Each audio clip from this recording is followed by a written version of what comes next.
And here we are, episode 6. Is it 6 already? It is the 6th. Jeez, oh Pete. Right? And I feel like we've been just burning through these things. We have. This is the most podcasting I've ever done. Well, no, I haven't. No, I think I got up to like 13 at one point. This is the only podcasting I've ever done. There you go. You're a rock star. Look at you go. I didn't even know what that word meant until you told me we were podcasting. Yeah. I thought it was something dirty. You're like, who? Sign me up. So I put my microphone in your little road case last week. Yeah, does it smell like my house? It smells something like something. Probably the road case. Mm. That road case is kind of old. I bought it for like $5, you know. It looks like one of that road case that Doc Brown had in Back to the Future. Yeah, right. Came out of. Like we got some plutonium in there from it wasn't the Iranians. Who was it? It was the Iranians. Was it the Iranians? Yeah, they weren't happy in that movie. Mm-mm. But I'm glad he read the note. Then we got 2 more movies because of it. Yeah. He wasn't supposed to, though. I wasn't prepared to. You weren't ready for that one? Continue with that part. Well, it said to be continued. Gotcha. I don't know if you remember that. But anyways, how was your week, buddy? It was good, man. It was all right. Yeah. I like how we always have like a movie or something that we throw in there. I got another movie for you. Oh, I can't wait. So Heather and I, well, not Heather and I, but Heather just finished reading The Shining, Stephen King's The Shining. And I've never read it, but I remember the movie from the 70s. And so she wanted to watch, I don't know if you remember this, but back in the 90s, there was this really terrible adaptation that came on cable of The Shining. It was redone. It was directed by Stephen King. It was supposed to be more like the book than the original one. And it was bad. And I remember the commercials for this thing back in the day, 20 years ago or whatever. I had no interest in seeing this thing. It looked just terrible. It was a cable movie. So Heather and I watched that, watched that version after she finished reading the book this week, and it wasn't that bad. I mean, like a lot of Stephen King movies, it wasn't great. But I mean, of all the Stephen King movies I've seen, that was not the worst. I haven't seen a whole lot of Stephen. I'm really bad with horror movies. I just remember any time, especially when I was in the dating age, and if any of my girlfriends wanted me to go see a scary movie, I just told them yeah, we'll go see this movie. I'm gonna shove my face in your boobs the whole time though, because I'm a big pussy when it comes to all this stuff. I love that stuff. I wouldn't consider that a scary movie. Yeah. Well, I mean, he did Little Shop of Horrors and all that stuff. Wait, I don't know. No, Animal Cemetery. Pet Cemetery. Animal Cemetery. Little Shop of Horrors is completely different too. Isn't that like a musical? How many beers have you had? Feed me, Seymour. Not enough. Remember Rick Moranis in that movie? Dude. I got to go back and watch that one again. That one was good. I miss Rick Moranis. Supposedly he's coming out of retirement. Really? Yeah, because his kids are grown now. That's why he went. He stopped because his wife died, right? Yeah, and he was, being dad, which is awesome. That's an awesome fantastic thing. Kids are grown now, and I heard that he's coming back out. That's awesome, man. I love me Rick Moranis. I wonder if they actually do a reboot of Ghostbusters. I know it'll be super hard without what's his name? Egon. Yeah, Egon. I can't think of his name right now. I'll think of it. Not Zemeckis. Damn it. He's the one for Back to the Future. Yeah, I'll think of it in a second. Oh, shit. I feel bad not remembering his name. But anyways, it'll be hard to do it without him. But I know that they were talking about rebooting that with completely different male characters at one point. Yeah. When that atrocity that came out a few years ago happened. So did you see the trailer for that one? Oh, no, they did. Yeah, they forgot they do have a trailer coming out for that. No, all I've seen is the trailer where you see the Echo 1 and they kind of go up into the barn there. Oh, yeah, I totally forgot about that. Yeah, so that's happening. What I hope doesn't happen is, how they've done the CGI faces on characters to make them look younger, like in Star Wars. And is it supposed to be the original guys? It's everybody signed up for it. They're all on it. It's the original cast. I thought it was going to be a completely new green crew there. No, it's an actual Ghostbusters 3. Oh man. Yeah, so I hope they're not doing that with Egon, where they CGI him in. Yeah, dude. No, we don't need a Grand Moff Tarkin or Leia from. I didn't mind the Tarfin. What was his name? Tarkin. I didn't mind that a whole lot. Yeah. I mean, and they got the family's permission beforehand and stuff. Yeah, and they did. But it's still that it still doesn't look like a person. You know, like there's something in your brain that's just like, some little cartoony about Grand Moff there. Yeah, well, we're still kind of in that stage, I think, with human CGI stuff. Yeah, but it's still crazy because you see movies like Gladiator. Yeah. And the guy that ended up buying Maximus, you know who I'm talking about? Yes. Apparently that dude died in the middle of filming. So and he's like a major part of that movie, right? Yeah. So they had to like CGI that guy into that movie. Huh. I didn't know that happened, but like there's so many times where you see like where they reuse shots and they had to like CGI stuff in and like but that's what I'm like, and that was how many years did that movie come out? Like 15 years that ago? Was way back. Yeah, and they were able to max that out to the point that your brain wasn't like, what's going on here, you know? Right, well, even like dinosaurs from Jurassic Park, like I know a lot of it was practical effect, but they did a bunch of CGI stuff in that, and you can't freaking tell. Well, like that was like 1994. Dude, the Velociraptors. Yep. Yeah, dude, there was like nothing. Like they knocked it out on that. You know what? Speaking of that movie, so there's a scene that I love. You know when the raptor's like sticking his head in the kitchen looking for the two kids. Yeah, you can totally see the puppeteer behind the dinosaur, like holding him up. I need to watch that. At one point, like the raptor like lurches forward a little bit. Yeah, and you see the hand reach out and like grab the thing's tail. Oh no, falling over. Yeah, that's fantastic. Yeah, if you're looking for it, it's easy to see. Did you ever see that video of when they started doing or when they did do the newest one, Jurassic World? Not the newest one, but the first Jurassic World reboot. Yeah, well, apparently they had like a T-Rex or a Indominus Rex outfit. Okay. And it was like really real looking. Mm-hmm. So like they had it go around the studio. Yeah. And like didn't tell anybody. So like people just saw this like dinosaur movie quality dinosaur walking around these corridors, and people are just like shitting their pants, dude. They're like, That's awesome. Dude, yeah, it's on the YouTube machine. Check that out. It was pretty fantastic. Like, I feel like if I was in special effects, that's the kind of stuff that I'd be doing. I'd be like, so we're making this movie, but I think we should fuck with people a little bit here. Well, it's a screen test. Yeah, right, dude? Right? Well, then, people were straight up losing it. Yeah. Because they would just see the head, but you could, see the actor's feet. Yeah. Because, they'd still have it attached to the dinosaur's feet, so, the feet still worked. But I saw this. Yeah, I remember this. And that office. Yeah, exactly. People were just losing it. Like, people come around the corner, and they'd just be, right there to, they'll just be like, oh! You know?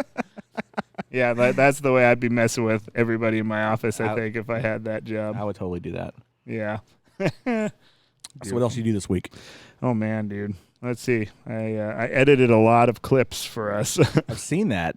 You've been busy with this stuff. I have, man. I'm serious. If you haven't checked that out yet, I'm trying to make it all so that it's a little bit easier for everybody to, have a little bit easier digested, snippets. Yeah. Morsels. Yeah, little morsels. I call them clips right now, but I'm kind of thinking about doing something calling them bite size, fun size, or morsels, or something like after hours of the Donny Grubb Band morsels or something. That's not bad. I think that'd be a good way to go. It sounds a little bit cooler than clips, I think. Yeah, I agree. We're not Hollywood types, so we don't need to be check that clip out, Lordy. But yeah, I did that, and that took a long time, and I only did it for one 1 hour video. So what I've noticed about these morsels that you've been editing is there's a million of them on Facebook now, and I'm wearing the same shirt in every one of them, so it makes people think I only have one shirt. Well, that one was because it was the same exact podcast episode that we did, podcast hang, that we did. So. That's why, because I also wear the same shirt. I was wearing that sweet Ninja Turtle one that has my face on it. Yeah. So now the next one's going to have, Sonic the Hedgehog original playa on it. Great. I made it a point on Thursdays now when we're filming this to wear a different shirt every Thursday. Yeah, well, I kind of had to do the same. I almost busted out the same Ninja Turtle shirt today, and I was like, wait a minute. No, I shouldn't do that. So that was something I did. And I think that's also another thing. I think I'm going to start buying shirts that are just different, weird, and just make sure I have them for the show here. Yeah, you have a lot of weird shirts. I've seen them. I do. I don't think you need to buy any more. Pretty sure I had this one for 5 years. It looks like it.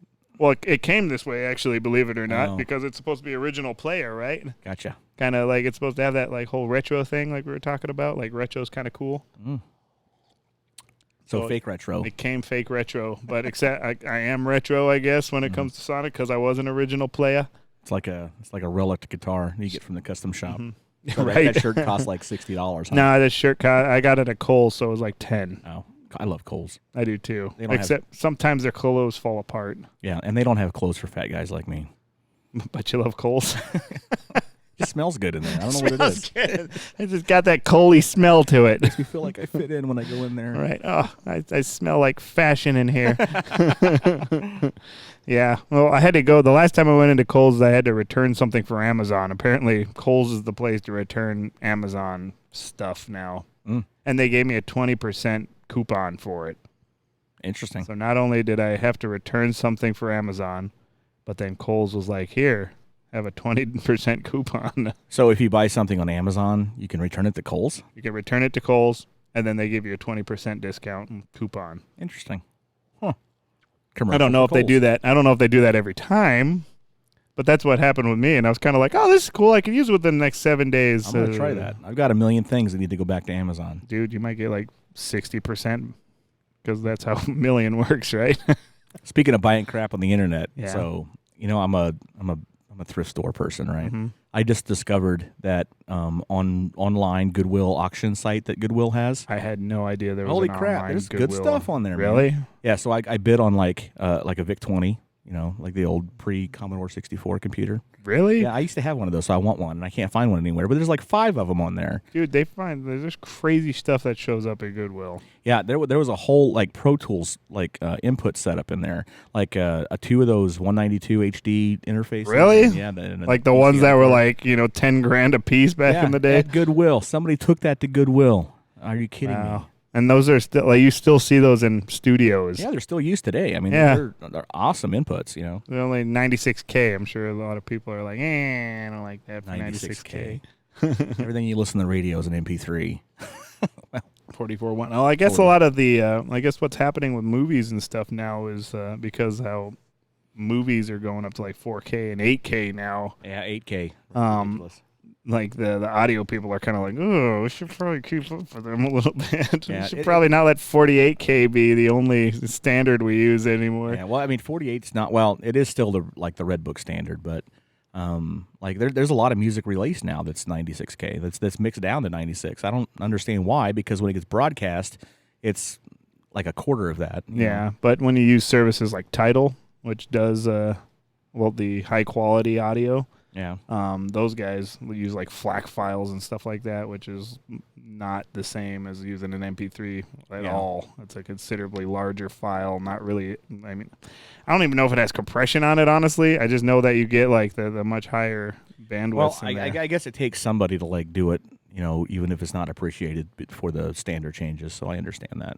I still, like, honestly, when I record in either of them, like, at no point am I just like, oh, yeah, no, I hear a little bit more breathiness on top, and the low end is kicking me in the nuts a little bit harder. Like I don't feel any of that. Bull crap. And of course, I'm not listening on $20,000 monitors either. Yeah, so but if you have $20,000 monitors, at that point you have to like justify your purchase, and you're like, yeah, can't you feel that 96K?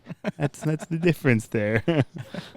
Is it really? Yeah, $20,000. That's totally the difference. Oh, I see what you're saying now. Yeah, I'm looking for a pair of NS10s. The old white cone studio. I bet you'll find that on the old Goodwill website there. Maybe, who knows? But like the worst sounding speaker in history. But that it's used for a reason, But it's like the people using those Aventones. Yeah, they're making like a copy of the NS10s. Yeah. Well, not the NS10. I'm talking about that little fucking cube that they got. You know what I'm talking about? Like the Aventone cube. It's not. I don't think it was originally Aventone, was it? I don't know. Well, there's several companies that make speakers that look like that. Aventone is making the same thing, but they're also making. But it's just like a crappy sounding speaker that's supposed to just be like, if you can make it sound good on this, it's going to sound good on anything. They're making the NS10 copies now too, which actually are pretty legit. Except for the speaker paper is illegal now. So that's what I heard. What makes it illegal? I wonder what. I'm not sure. Well, whatever plant that came from, the fibers came from, is now protected. So. The plant is protected? Oh, the plant. I thought you meant like the manufacturing plant. It's like they protect plants now? The tree that produces that paper is protected. Oh. Is it like some ancient, like Japanese plant or something? Probably. I'm sure you know all the stuff. I don't know why I'm asking you questions about this specific. Well, I don't know all of it, but yeah, something like that. I thought it was like highly toxic or something, and Yamaha was just like, but it sounds so crappy. We got to use it. I had you remember Andy Siegel? He was Yeah. he was your teacher too at one point, but he was one of my analog recording teachers at the conservatory, and we had a master class on mixing. We had a guest speaker that day. I can't remember who it was, but Andy would talk about like his mixing procedures, and he had I don't know if he still does this, but he mixed Paul McCartney, so Right, he's a little legit. But he brought in a car speaker like in a shoebox. Oh yeah, you told me about that. And he would mix on these car speakers like housed in shoe boxes, and just like he was like, "Well, can I make this just sound as terrible as possible?" But he brought up a good point. He told me he goes, where do people listen to their music 90% of the time? Mm-hmm. It's in the car. So it's a good point. Yeah. Well, now I know a lot of people, like a lot of the when I was learning how to do all this stuff, like a lot of those guys are just straight up taking their computer into their car and plugging it into their speakers and just mixing in there. I do the same thing. Yeah. I'll mix in my truck all the time. Yeah. And then see what I do is like, because it's easier than like sitting in your studio and then mixing for 7 hours and then going out to the car, popping it in and hearing immediately that it's and crap. then being like, oh, and then you have to go back in the studio and mix for another doing with 7 my hours. But then you can just sit with a laptop in your car and plug it into the aux port, and then okay, you can hear all that little crap now. 15 years ago, if I told you that this was going to be the thing, you probably knew that already because you wrote your little thesis about it. But like all the other people would be like, mix in your car with a laptop. What's a laptop? You stupid kids. Right? You stupid. Man, we're all going to have jobs. Oh, times. Times are changing. They have changed. No, straight up. Okay, like as far as changing goes, like this thing right here, I don't know if you can see it in my little camera here, but okay, like the big deal with any of this stuff is that, like it used to be like this headphone amp that we're using for our headphones was one completely separate unit. Mm-hmm. This little mixing board right here, that was one completely separate unit. And then you'd have these little preamps back here that were completely separate units, all like individually at times. So, and then on top of that, like you have this little soundboard right here, and then just the ability to record audio. Like I'm recording audio onto this. Yeah, that's insane. It really is if you think about it, and like how far things have come in such a short amount of time. Yeah, like I've probably got like at least like, if it was back in the day, like 7 like rack spaces worth of stuff minimum. That's not even including a tape machine. Like it's crazy to think about just like how this little thing.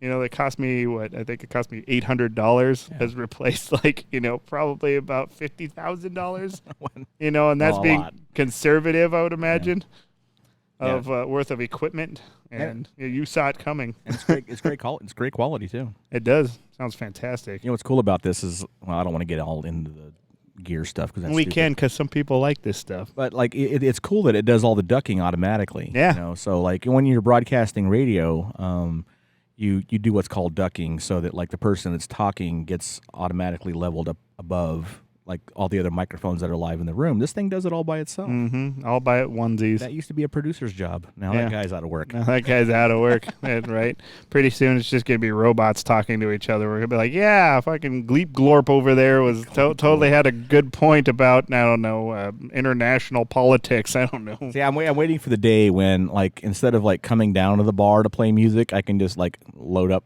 from my computer at home and then just like set up a monitor with my face on it. That'll be like the most American thing ever. All right, live from my living room at your bar. At your bar. Or that you're at virtually also.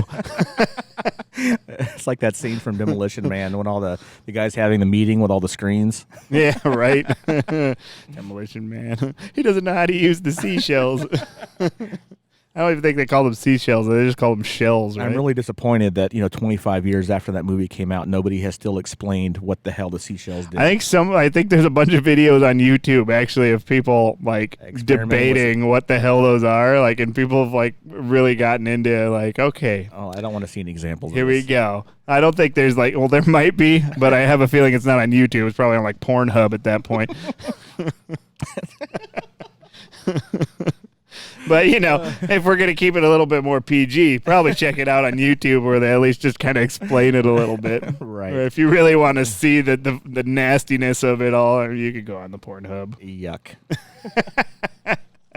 Oh, don't say yuck. I know you guys get into that. You and your clacker above your bed. No, I have. I'll be completely honest. I've only ever seen like one porn movie in my whole life. Man, I'll be honest. I've seen way more than that. I saw one. I think I was 17 or 18 when I saw it. Oh man, it was. I don't know. This stuff makes me uncomfortable. I don't know. I'm kind of a prude, I guess, but comfortable. It's kind of weird. Well, it makes me feel funny.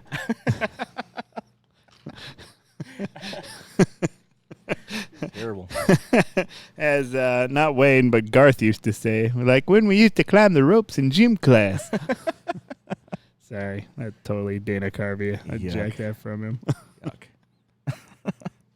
Wow. But yeah, we somehow got onto Pornhub there. That was pretty fantastic. Let's get off that subject. Let's make this right turn here. All right, what were we talking about before? We're talking about recording and stuff like that. Yeah. I don't even know how to get back onto that right now. There's no way to get back on that.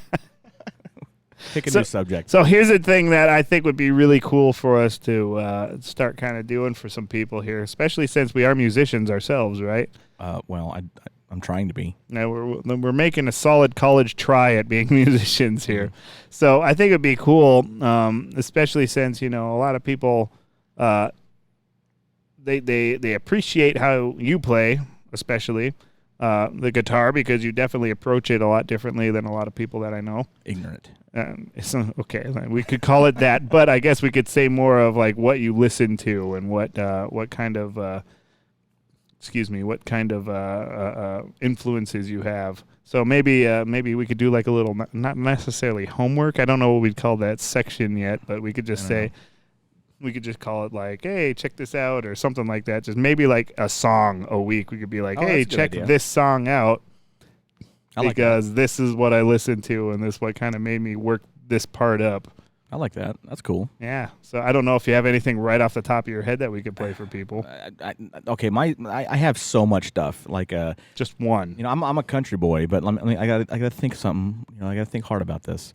I'm a country boy at heart, but you're a country boy. I like a lot of stuff. I guess my first guy would be We're just gonna do one song, so give us one song. Okay, from let's look at Danny Gatton. All right, let me get my screen recording stuff here going. All right, we're gonna go on the YouTubes. I know every Telecaster player says Danny Gatton, but I love Danny Gatton. I don't think there's anything wrong with that. Oh my gosh, like 9,000. Stop! Oh, good, my son just puked. Nice. This is gonna be fun going home. All right, Danny Gatton, you said? Is it Gaten? Tton. Tton. Oh, okay. Oh, wow, this thing is going on its own here.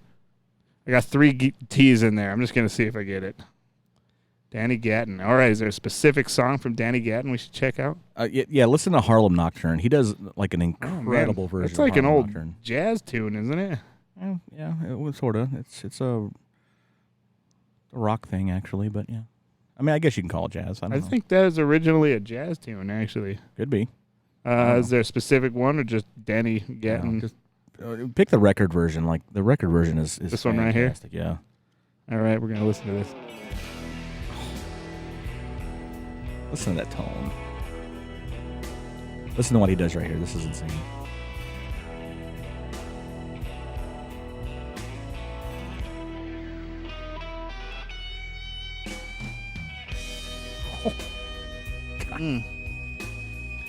I do appreciate that.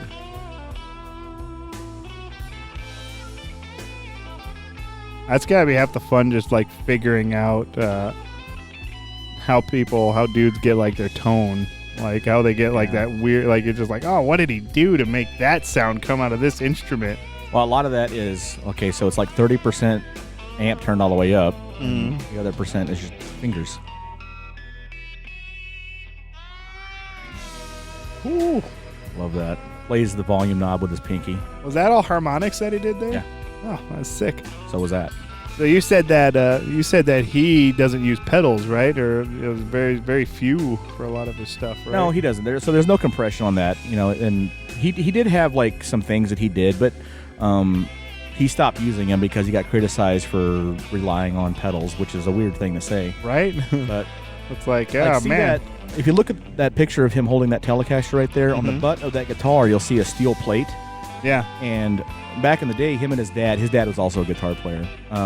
He came up with a contraption that he built himself that he could control, like his Echoplex and his vibro and all that stuff that you would normally do with like your feet, on a box that he'd mounted on his guitar, so he could access that stuff immediately with his fingers while he was playing. Oh, instead of having to do it with like his feet.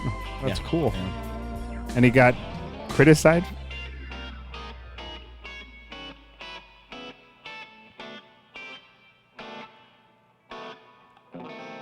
Ooh, here it comes. Back when you didn't have to play to a click track all the time, right? Right. That was a nice little roll coming into that. Yeah, it's just gorgeous. Ooh, see, I love, like, that's probably the easiest thing he did. I just love that because usually you can see just the face that they're making, and just you can see the joy that you get out of playing guitar when you do that. I love that amp, man. That amp tone is like, that amp sounds like it's about to, like, explode. Listen to this right here.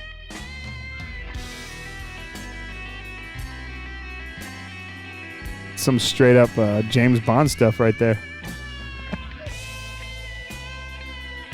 Listen to this note he pulls off right here. Right here.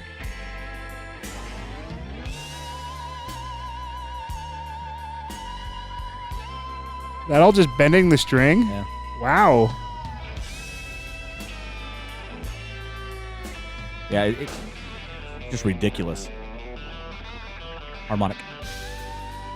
Is that the thing where you go up there and do the above the nut there? Yeah. Behind the nut? Behind the nut. And you like that? I actually knew what the hell I was saying there, kind of, except for the above the part. Behind the nut. So is that kind of where you got that idea? Is from Danny Gatton there doing that? Yeah, I saw him play when I was 12, not long before he died.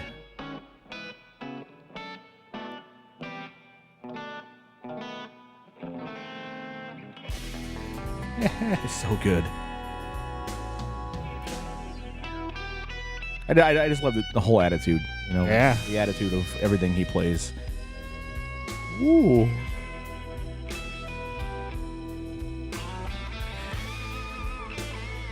So did everybody in his band hate him if his amp was turned up all the way all the time? I don't know how anybody could hate Danny Gatton. Probably. I think he did that thing where, like, on stage, like, his amp would not be facing towards him. It would be facing towards the drummer and the bass player. Was the least fortunate person. Dude, I know, like those Fender Twins. Those are like the loudest amps I've ever heard in my life. Like, they're on 3 and it's blowing my eardrums out. Yeah.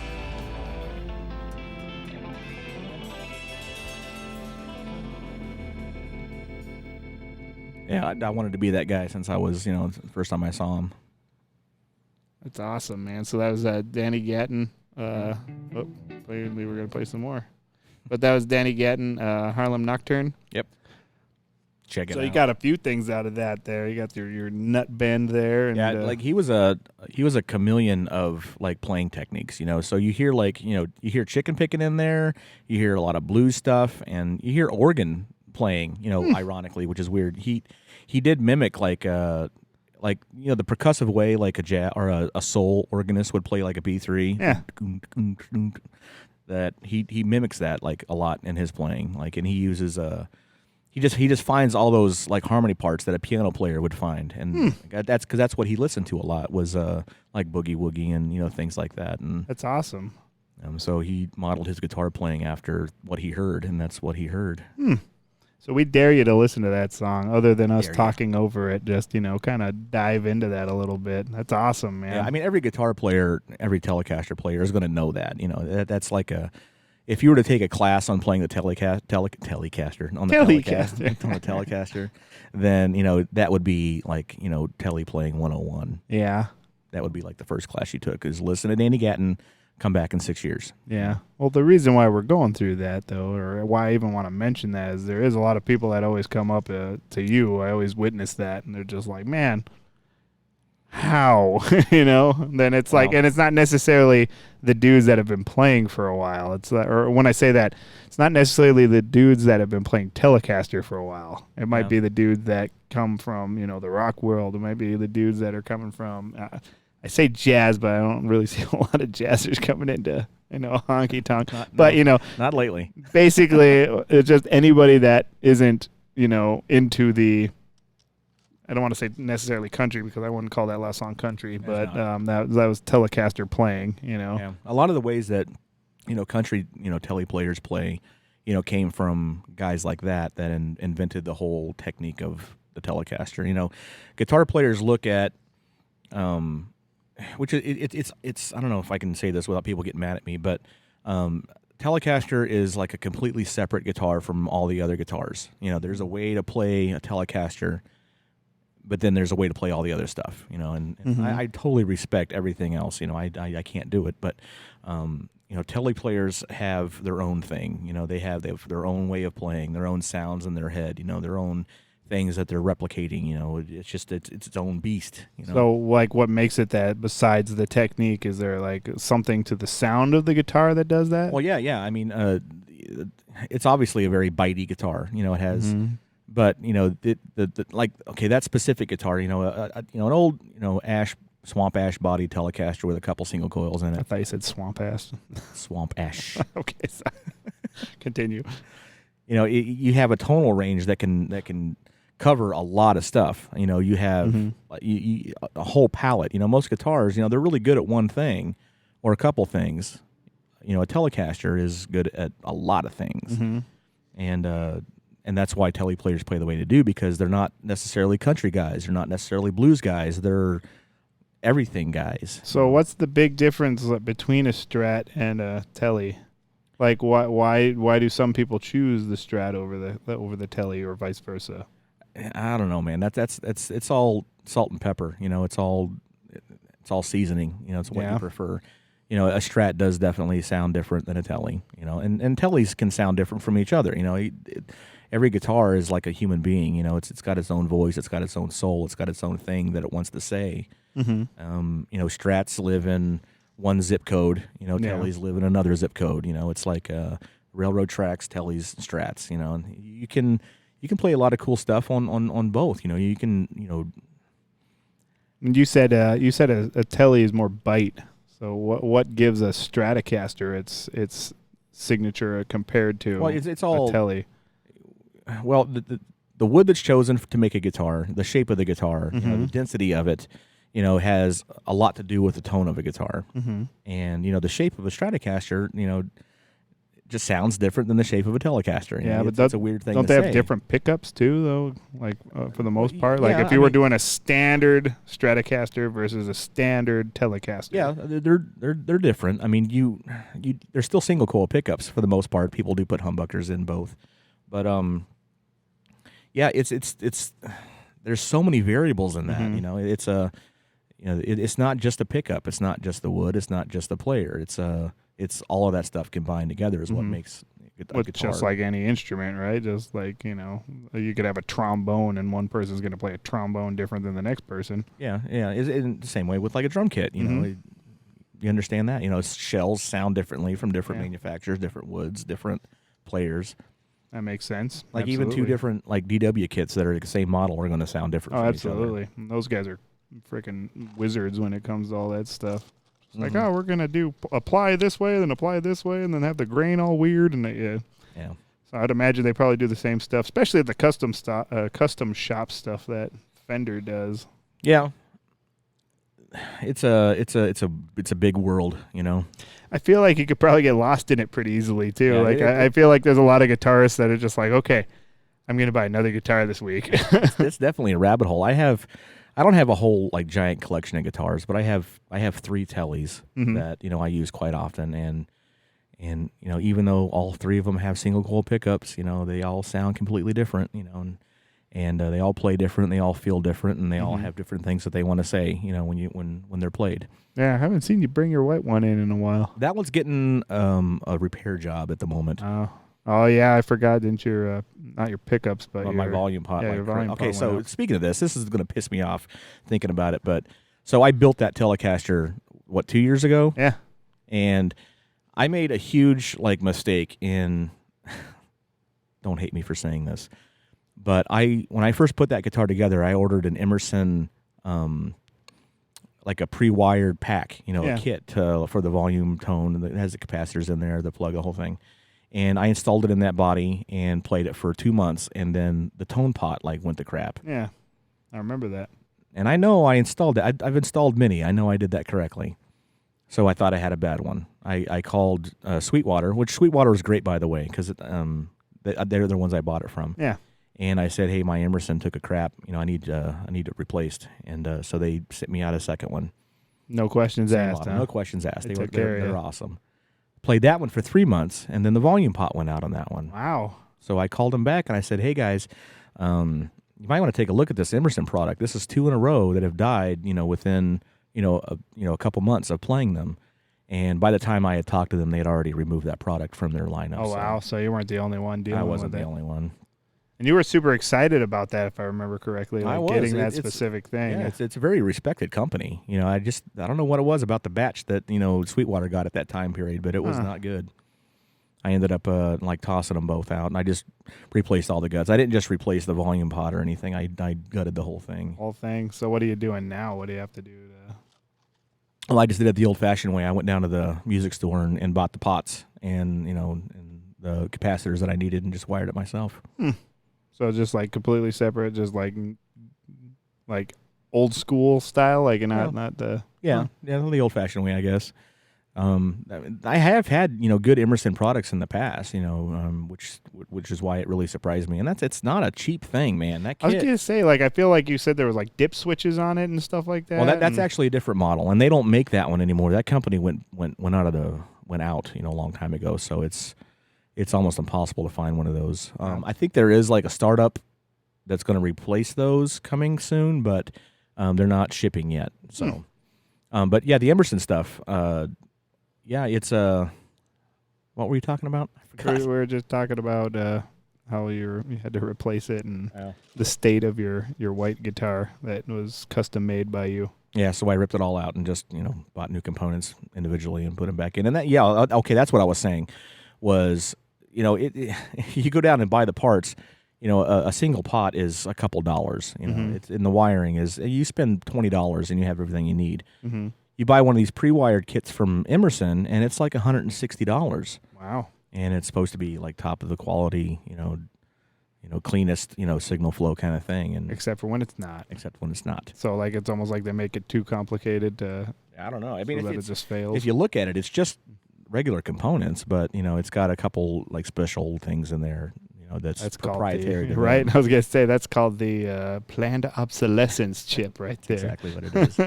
You only get 3 months out of it if you're an actual user of musical stuff. So I don't know if I'll buy Emerson stuff again. Who knows? That's a bummer. But it is what it is. I am looking forward to having that guitar back and playing again. Oh, you know what I forgot to do? I got to turn off the screen record. I'm just working this up just so everybody could see my son puked again.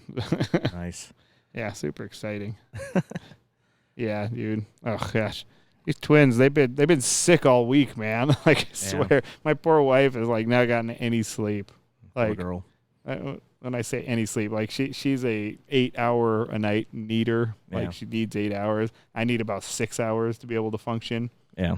And she needs 8, and then she sleeps really light to begin with. So Poor girl. I work super late, right? And I come in at night, and this is our door sticks too, in our bedroom. So on top of the fact that she's a light sleeper, the boys have been sick. And then when I come in, and it's not even a creak, it's like the door sticks in the. Oh, so you hear the wood thing, yeah, so it's just you have to push on it. And you're trying to be quiet. No matter what you do, I just try to lightly put my weight into it, and it's just So it wakes her up every time. And so we just moved into a new house a few months ago. So like we're still, figuring out all the, eccentricities, I guess, of living in a new house. That's one of the things that having twin sons that are 2 years old. Apparently, it's just like no matter what, they're just gonna get sick, and they just keep ping-ponging it back and forth. Yeah, that's got to make it worse. Not worse, but having twins. So when he gets sick, the other one is definitely getting sick. Absolutely. I don't know why I can't talk today, but so it's just got to like bounce back and forth, like Yeah. That's why we're musicians, dude. We do all our talking through our instruments. Right. But yeah, no, oh my gosh, that is one thing with twins. I mean, on top of the fact that they're twin boys, which I feel like because they're directly related to me, they're just animals. Yeah, I can see that. They're crazy, man. Like they're just nuts. They're just all over the place. Like if we're not paying attention, like say like tonight, like I was making dinner, and if I didn't have Maddie down there watching them, like I'm pretty sure somebody would have like a knife stuck out of their head, and like it's just crazy. Like. Yeah. Or like they'd be down like by my feet while I was working, like I was making like burgers or something. I was just, if Maddie wasn't there, my daughter Maddie, by the way, I'm pretty sure one of them would just be down by my feet trying to have me like pick him up, and then like all the grease from one of the hamburgers would just fall on his head or something like that. My worst fear, man. That was always my worst fear with like small kids was, having them pull something off the stove or something, because I'd seen some like horror stories. I did that once when I was a kid too. I don't remember what it was. I know I got burnt really, really bad. So that's been like a huge fear. Yeah, well, my son a few months ago managed to grab my freshly poured cup of coffee. Oh, yeah. And I put it in one of those thermos cups, so you can't feel that it's hot. Yeah. You know what I'm saying? Like it's a metal cup. And he went to go drink it because he saw me drinking it, and he just poured it all over his chest, and it burned the crap out of him. We had to bring him to the hospital and stuff. And as a dad, you feel terrible because you're just like, I'm supposed to protect you. I hurt you. This was me. There's not a worse feeling in the world for a parent than like having to go to the hospital with one of your kids. That was terrible. And then, you get in there and all the nurses and stuff are asking you all the questions to make sure you're not like abusing your kid. And you're just like, I swear to God, I'm not terrible. It wasn't me. It was me, but it wasn't on purpose. I'm sorry. Yeah, you're going to be coming into the age here pretty soon where your boys are going to get a little bit more mobile. They already are. And a little more mobile, as in being able to reach things in a higher level. Yeah, no, that's happening. Like Riker, we'll cut strawberries and stuff, and Riker likes to reach up there and try to get his own strawberries. Yeah. If we don't move the knife far enough over, he'll be like, we're like, please put that down before you murder yourself. Yeah, I think I've been to the hospital or the emergency room with my boys a dozen times, at least for something terrible. So Nathan, split his head open on a table one time, just blood everywhere. It was the worst. It looked like a massacre. Oh no. That was an ambulance ride. Colton stabbed Kylie in the leg with a steak knife one time. Just straight up like Talladega Nights, dude. Yep. And that was a hospital trip. Colton cut his finger off with a window. We had a window in our old house. And it was one of those vertical ones. Yeah. And he was messing around with something. I don't even know what he did, but he had his hand on the windowsill and unlocked this window somehow to where it just fell. It cut his finger off? Yeah, just cut it off clean? Well, no, it was a gnarled mess, and it looks good now. It looks like a finger and stuff. You can't even tell, but yeah, that was a terrible, terrible day. Sounds terrible. And I was coming over towards him to get him away from the window just as that happened. It was the worst thing, all slow motion and stuff. And the kid was a trooper though. He didn't even cry. He pulled his hand away and he looked at it. He was probably in shock. Yeah. And then he let one loose. But he was awesome at the hospital. He was a total cool duck, Dude, that's good for him. Not me. If I had to get stitches on my finger once because I messed myself up from one of my hi-hat stands, and they had to give me 7 stitches, or it might have even been 4. Yeah. But I almost passed out just looking at it. I couldn't even handle. And I'm not exaggerating. I'm not making it I'm not trying to be I almost passed. No, I almost passed out. They had to bring me a juice box. Wow, you are a baby, dude. Blood messes me up, man. It's not a good situation. Yeah, the kids have been better than me though. You know, I had a lot of hospital visits when I was a kid. Yeah, but you were like driving cars around on your like grandma's property, weren't you? Yeah, on my parents' farm. Yeah. So I ran rebar through my arm one time. Oh yeah, you told me that. Yeah, I was me and my buddy Chad, and we were jumping this ditch, this construction ditch where they were like laying like sewer pipe or whatever. Oh man, so many things could have gone bad there. All the rebar was sticking up out of the bottom of the hole, and we were jumping over this thing with our bikes or whatever. Dude, that's like Mortal Kombat, like the pit there. Exactly. I don't know. We thought it was a great idea. I mean, it was fine. One of these times over this hole, like I pulled out at the last second and tried to like swerve out of the way of the hole, and ended up falling right in there and just impaling my arm. Dude, and that could have been so much worse. I could have died right there. Straight up, man. Yeah, and then just kind of stuck there. And I remember like lifting my arm off the rebar. Dude, you were like one of those badasses in the movie, like pulling the knife out. It didn't hurt. But I did grab my arm, and here's the gross part. So I grabbed my arm and I squeezed my arm because I was like, am I dying? And then like all of this like fatty tissue like, came out the hole. Stop! Just don't even tell me anymore. That's terrible. And then my parents were like at work, so I was home alone. And I said to my buddy, I'm like, I think I need to go to the hospital. And I climbed out of this hole, and yeah, then a neighbor took me to the ER or something. And my parents was it Chad's parents? No, it wasn't. No, there was one of those. Don't tell mom. Don't tell mom. Oh, jeez. Yeah, I got stitches on that one. That was a good one. Dude, God, that's Chad's parents took me to the hospital one time. I had to get stitches in my forehead because me and Chad Borman were okay. So we're in my living room, and we were taping GI Joes to the ceiling fan, and like watching them fly off. Right. You know?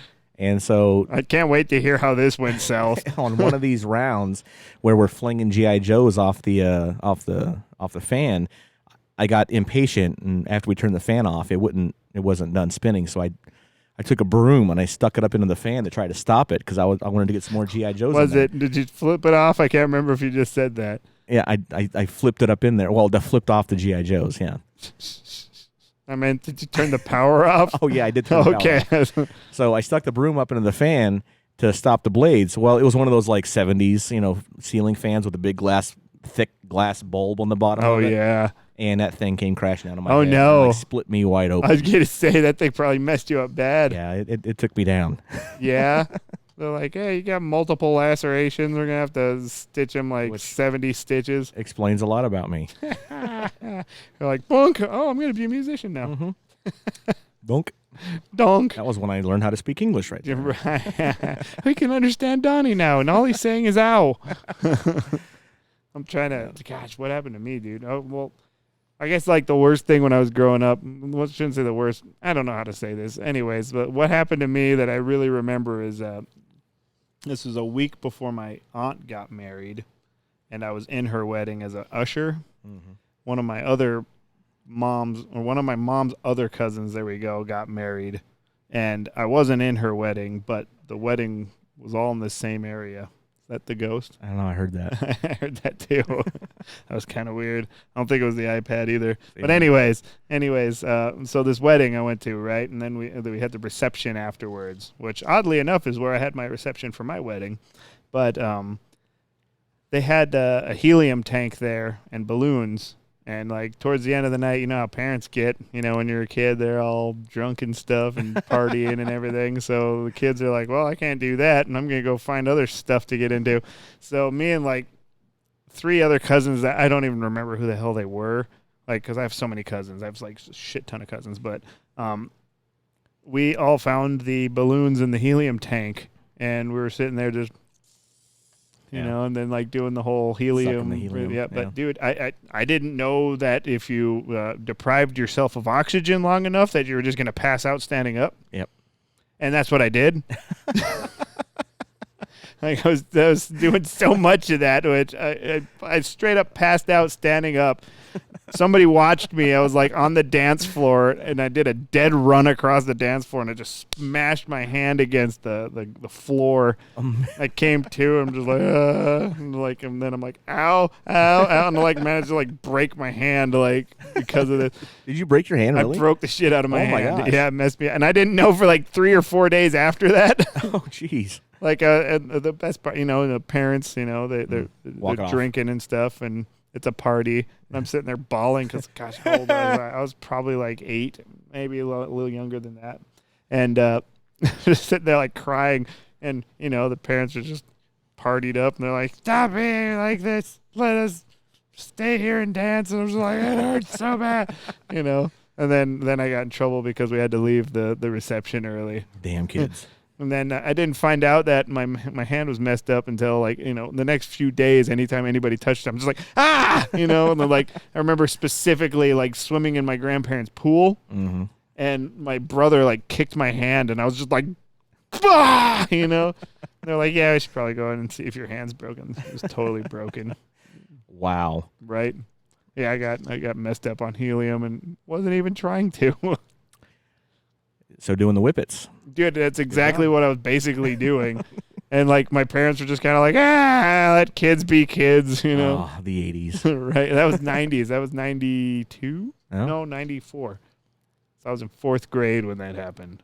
And then, yeah, like I said, the next week my aunt was getting married. Yeah. And I was in the wedding. So all the wedding pictures, they had to hide my gimp hand behind like somebody else. That's funny. Because I just had this big stupid looking cast on my hand. And they're like, did the cast where my fingers were like this. Oh, yeah. Dude, that was the worst thing ever. Because, like, right here, when that itches and you can't scratch it. That's got to be terrible. Dude, or here. Do the coat hanger thing. Dude, yeah. I tried. There was one point I remember, like, getting so pissed off about it. And I managed to break the cast. And I got my good itch in there. And then my mom was like, well, guess what? I'm like, what? New cast. No. Duct tape. No, they had to recast me. Did they really? They brought me back in, and wow. they cut it off, and I'm like, yay, freedom. And then they're like, I'm like, no. Your parents were happy about that. Oh, man, they were pissed, and that cast smelled terrible. Yeah, I bet. Because you're not supposed to get them wet ever, and I was always in the water, and mildew. I didn't care, and it just smelled so bad. So, like your arm looks like the Toxic Avenger. Dude, no, straight up, like when I got my arm all back, to normal, It's just like, oh, man, I'm pretty sure, like, this is what Pangea looked like, I had to wear one of them demobilizing like leg things. It's almost like a cast, like Forrest Gump, sort of. Yeah, and I broke my leg like at school playing football, and Steve Leitzel, Steve like broke my kneecap. Dang! And, so I had to have surgery, and so I was in a wheelchair for like I don't know, a month at school, and being in a wheelchair at school is the worst thing for a person. I believe it. Because if you can't do wheelies and act cool, then everybody just thinks you're a dork. And I couldn't do any of that stuff. I can't do wheelies. But yeah, and I got that thing finally taken off, and my leg, it was like atrophied a little bit. Yeah, it was terrible. Oh man, it was like, where'd my calf go? Like, you ever leave bread like laying out for too long and it turns green and mildewy? Mm-hmm. That's kind of what my leg looked like. Well, then you're not supposed to get that stuff wet. Then it like your muscle like yeah, kind of then, like shrinks one leg down. is bigger than the other one. You're like, oh man, this is totally gonna get the chicks. Yeah, I think I was in like 8th grade when I did that. I'll tell you my worst one. I don't know if it's my worst one, but it's one that I remember the most. So back in West Virginia, we were living on my great grandparents' farm. Is the one we were talking about. My dad bought this old Dodge police cruiser that he let me drive around the farm. Yeah, and I drove that thing around and did whatever. We'd haul garbage and stuff. And Thanksgiving one year, I'm out in the cornfield that was just cut. It was just a field, and I was just kind of just driving around in this thing, and I got this car.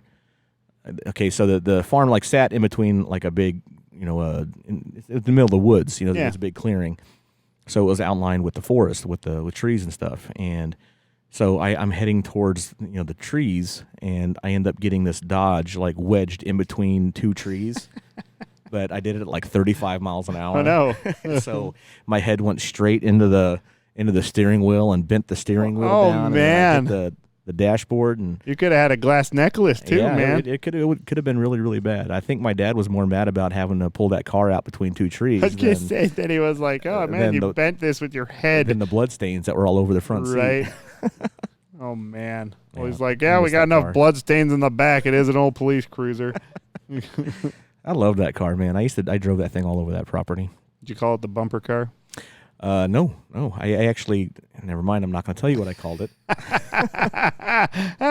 Why not, Donnie? No, because I want to retain some sort of coolness about me. Right? Was it called the Shaggin' Wagon? No, it was not. I was like 12. You know. Well, yeah, it's the Shaggin' Wagon. That's about the time a young boy discovers himself. No. Was it for you? All you did say you only watched like one porn video. Yeah, and that was much later. I don't know. We can change the subject now. Like, what are we watching here? Oh my gosh! No, that happened over to Buddy's house, and it was me and 5 buddies. It was actually a band that I was in, in high school, and what is Debbie Does Dallas? and that's exactly what it was. like I'd heard everybody back then was making jokes about Debbie Does Dallas. That's hard to say. And I had no idea that was actually a real thing. I just laughed along with everybody when they said it. Yeah, totally, Debbie. And then he puts this tape in, and it was Debbie Does Dallas, and I got about 5 minutes, and I'm like, I got to tap out, guys. Yeah, sorry. It's just I can't sit there and watch that, especially in front of with 3 other guys. Guys. This is a little weird. Like, what's happening to my body right now? Cheetos. Should everybody else be experiencing this with me? Oh man. Yeah, I'm a nerd. I can't help it. Sorry. Ain't nothing wrong with that. I mean, some people like it, Donnie. You're just not one of those some people. That was some full on 70s stuff, man. It was Yeah. Needed a hedge trimmer is what you're saying. Okay. New subject. I don't even know where to go from there. How do you segue to something else? I don't know how we ended back up on that again. Why wouldn't we? Oh, man. Easy. That was funny. Don't judge me. Oh, that's a car. There's a lot of weird things happening here tonight. There is, man. It was a weird night tonight. It was a weird night. It's just summertime, man. I don't know. It was odd. Yeah, Thursdays are incredibly slow for us. Yeah, I mean, the past couple weeks have been Thursdays have been very, very slow, which, plays hell on my self-consciousness. Self-confidence. Self-confidence. Consciousness. Self-consciousness. Yeah. Self-confidence. It's not good for my anxiety. Yeah, well, no, I would believe that. Yeah, well, yeah, sometimes you're just looking out there and you're just like, we got done with a sign. You got, well, hey. Next. Right. Another beer, please. Another beer. Table 7, your pizza's ready. Right. Yes, so come out here. We got air conditioning sometimes. Please. Sometimes. Not always. It's nice right now, though. It is very nice. You know how I can tell the AC's cranking in here? There's not enough power for my amp. Is that what it is? Yeah. That why your amp's been kind of hating it? Maybe that's why they don't turn the AC on all the time. They're like, Donnie needs his power. Just suck it all in. Which I notice right now your amp is on right now. We haven't played in an hour now. I know. I think it looks cooler with the green light on. It does, but I don't think any of the cameras are picking that up right now. I've got another set of speakers for that thing. I think I'm going to bring in and use that next week. For this one? Yeah, this one has a 15-inch in it that was modified. And everybody loves this thing. You're going to modify it again? It's got too much. There's too much sub in there. All the steel guitar players I've ever met seem like that I've ever met that play that. Oh yeah, well that's why it has a 15 in it, is because that belonged to Cliff's dad. Mm-hmm. And Cliff's dad was a guitar player, transitioned into playing steel. And I didn't know he was a steel player. Yeah, and then he modified that amp for when he picked up the steel. Dude, it seems like all the steel players are just like, what is this thing? I want Yeah, it sounds great. And I had the 15 in there right now because I've been using it for my lap steel at the studio. Huh. And whenever Tim comes over to record parts or whatever, I use that amp for him. Why would you want to change it? Because I'm not using it for steel. I'm using it for a Telecaster. Are you just going to modify it every time you want to flip-flop? I've already made the baffle and speaker for it because I've been swapping them out. So, the piece of wood that holds the speaker in there, it just pops right out, and I can pop in the 212. Is there any kind of soldering that you need to do? No. You just the baffle's already pre-soldered. The speakers are already in line with each other, so you just gotta plug in the 2 little leads from the amp. I'm glad that you know all this stuff, because I would be like, hey, I got a blown speaker. Can I spend $9,000 on this to replaced real quick, please? Right. That's what some guys are charging, man. Some guys, they charge a lot for. I mean, and rightfully so. I mean, that is an art form that is harder to find. Well, it is. There's a lot of stuff that goes into like just setting up a box like that to sound good. Like you can mess that up so easily. Like car audio. You can't just put a box in the back of a car. Like it's got to be tuned. You gotta know exactly. Like okay, this space right behind the speaker is gonna affect the sound this way. It's probably the same way, if not more so, with an acoustic instrument like this. Yeah, I do love that amp. Or analog instrument, I should say. Yeah, an analog electric instrument. Yeah, I've never heard it put that way, but yeah. Yeah, I'm saying it like the weirdest way possible right now. Yeah, well, what else was I going to say, man? I had something else I was going to add to that. Analog. Analog. Anally instrument. analog. Anally. That's the guy's company's name. That's fantastic. That's wonderful. Oh, I was going to tell you my daughter got a guitar this week. Oh, yeah, you were telling me. Her boyfriend's dad gave her his guitar from when he was 16 years old. Oh, that's awesome. Yeah. What is it? It's a Takamine G230. Yeah, I know it. Yeah. I don't know. I mean, I figured you'd probably know I've had more. several of those Takamine G series flat tops. Those are. Is it a full body or is it the thin body? I'm assuming it's full body. It seems pretty. It's not like Scott's guitar, but Yeah. It's it seems like a little bit more traditional. I like those Takamines, man. They're great guitars. Sounds great, but I'm pretty sure the strings that were on it were about 40 years old. Yeah. I went to go and try to tune that for my daughter. Did you hear that? I did hear a little snapping there. Yeah. It's happening. It's the witching hour at the Hitch a Post. Good thing new Ghostbusters movie's coming out. Right. So did you get the strings I told you to get? I did get the strings, but I didn't know how to restring it, so I paid some guy $20 to do it for me. You paid somebody to change the strings. Okay, here's the thing. Okay, my daughter is a 13-year-old pubescent teen, right? Mm-hmm. So that fucking string broke, and she's just like, I'm just like, ugh. She's like, can we fix this right now? I'm like, no, we're not going to fix it right now. We got company here. And then she ran upstairs all pissed off, and I'm just like, she's really excited. She really wants to learn how to play this instrument. Yeah. I get it. My family doesn't really seem like they care too much if I'm here or not. Why don't we go get this done, Maddie? It's like, yeah. They're like, and here's the funny thing. I rolled in there, and we just broke one string. Yeah. I brought it in. This guy was like, oh, do you want to just replace one string? It'll be $2. I'm like, no. I can't believe they actually still do that. Yeah, he said $2. I'm like, I don't know. Well, let's replace all of them. I'm like, if this one went, what's going to keep all the other ones from like going, And it wasn't like it was the smallest string. It was the EADG. It was the G string, and I wasn't even tuning that one at that point. I was doing the higher E string. Yeah. I was just bringing that up, and all of a sudden it was like, bong.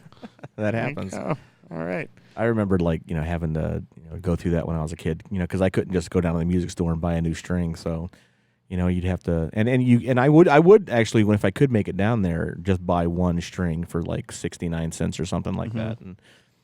But I remember all the tricks that we used to, use for all of poor kids, who played guitar.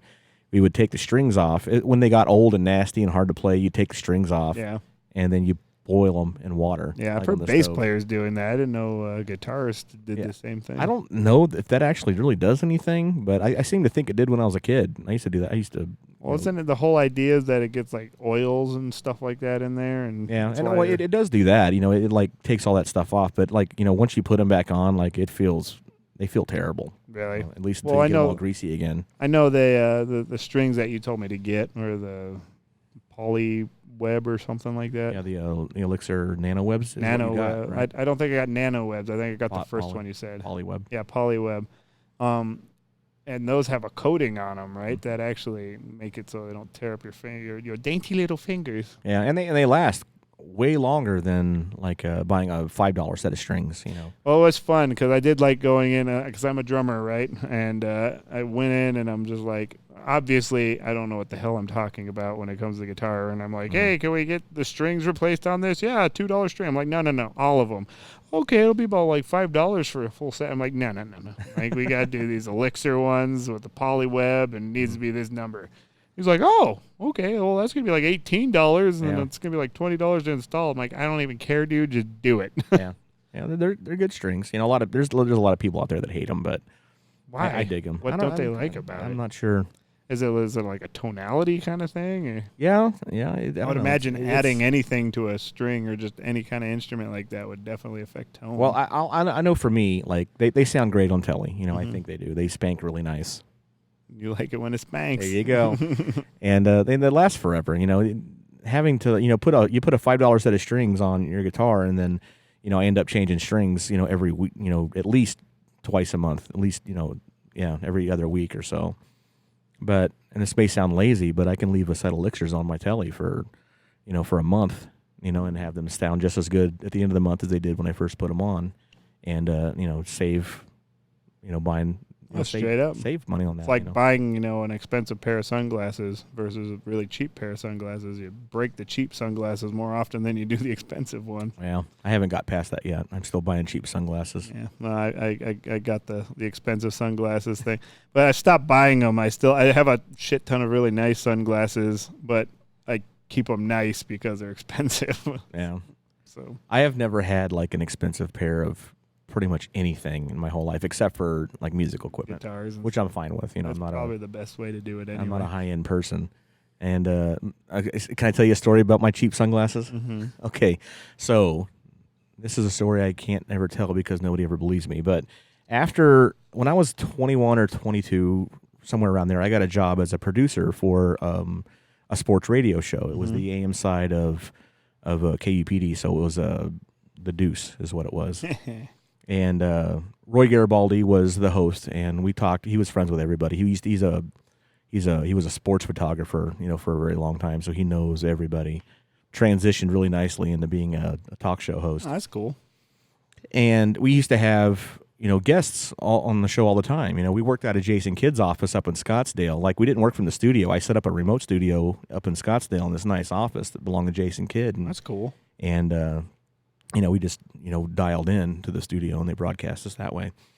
So one day we had Charles Barkley, on the show. And this was back when Charles lived here. I don't know if he still does or not. Maybe I don't know if he does either. I'm sure he does because he likes to golf terribly now. But, he was on our show a lot. But, the first time I met Charles, keep in mind I'm 21, 22. Everything I'm wearing comes from, either Walmart or the gas station. Yeah. And so he comes into the office. And I have these cheap sunglasses on my hat, like everybody did back then, because I'm trying to be cool. And Charles Barkley has a head about that big. Yeah, no, he's not a small dude. It's like the size of a basketball. Yeah. And so he sits down next to me and he goes, hey man, I like them glasses. And I'm like, Sir Charles? And he asked me if he can see my glasses, and I hand them to him. I'm like, okay. He goes, where'd you get these? I said 7-Eleven. And he takes my glasses and he proceeds to wrap them around that basketball size head of his. Which is funny because you have a ginormous head too, his head's even bigger than yours. Not compared to Barkley, and he wraps them around his head. And I'm thinking, okay, well, Charles is wearing my sunglasses. That's kind of cool. Completely ruined, but he's wearing them. And here's the kicker: we did the whole show with him, with my sunglasses, and then he left without giving me back my sunglasses. Oh man! And they cost me $5, but that was a lot of money to me, right? It's a big deal. I'm making nothing, right? And he's an NBA superstar, right? And he was on the show the next day as a follow up for this thing that we were doing. And he comes back in and he has my sunglasses. Keep in mind, he's got the most expensive pair of whatever Oakleys or whatever Gyms or something. Yeah.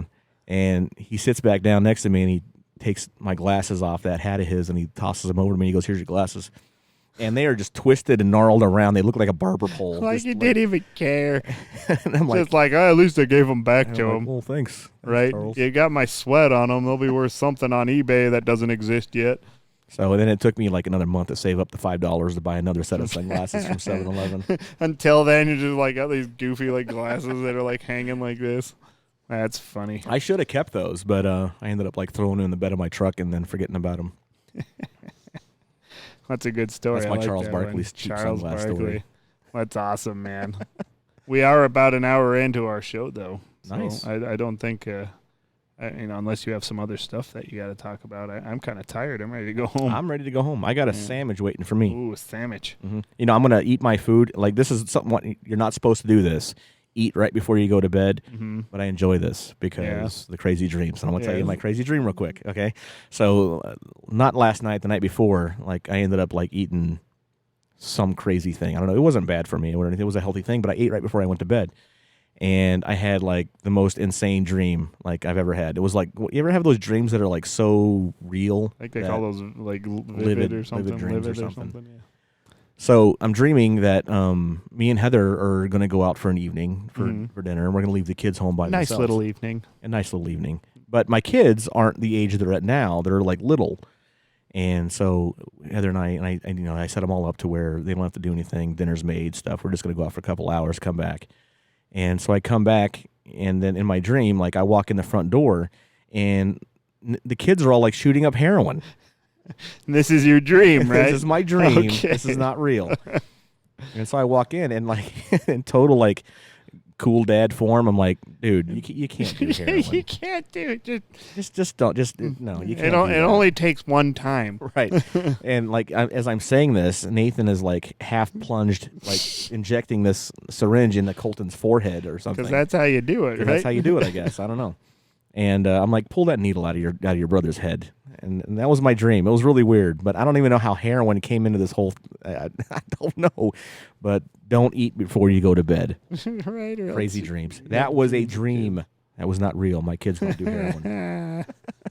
Well, awesome, man. Well, it was awesome talking to you again this week. You too, Homo. Don't you guys forget that we got a YouTube page. Please subscribe. And also hit the little bell button. That helps us out a lot. And do some comments and all that jazz. It'll help us out. We also got Facebook. Also like and subscribe on that if you haven't done so. And all the fun podcast apps. If for some reason you're on a podcast app and you do not see the Donny Grubb Band on there, just shoot kit@DonnyGrubbBand.com and email with the service, and I'll see if I can get us on there. Ooh. All right. Sounds fancy. All right. Anything for you? Nope. See y'all later.